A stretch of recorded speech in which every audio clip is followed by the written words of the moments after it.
Welcome to Tejvarta News. I am pleased to bring you the latest headlines this Maratha समाजाच्या कार्यकर्त्यांनी टाळ्या वाजवा बरं एकदा. काऊन माहिती आहे तुम्हाला? काऊन हे आले म्हणून नाही? नाही नाही अरे ते नाही तुम्ही आमचे भाऊ आहे, हे आमचे भाऊ हे गाववाले हे आले म्हणून नाही. कारण मला पोलिसांपासून पहिल्यांदा वाचवलं एका मराठा सरपंचानं.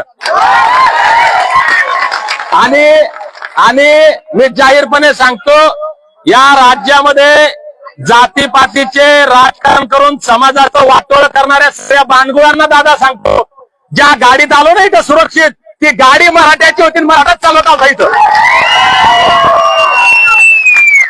त्याच्यामुळे आता जातीच्या खेळात आम्ही गुतायचं नाही. हे दुकानदारा करणारे सगळे भार खाऊ दलाल यांना चेतावणी आहे. काही 2-4 खाजवलं दीपक बोराडेला आज दादा. त्याच्या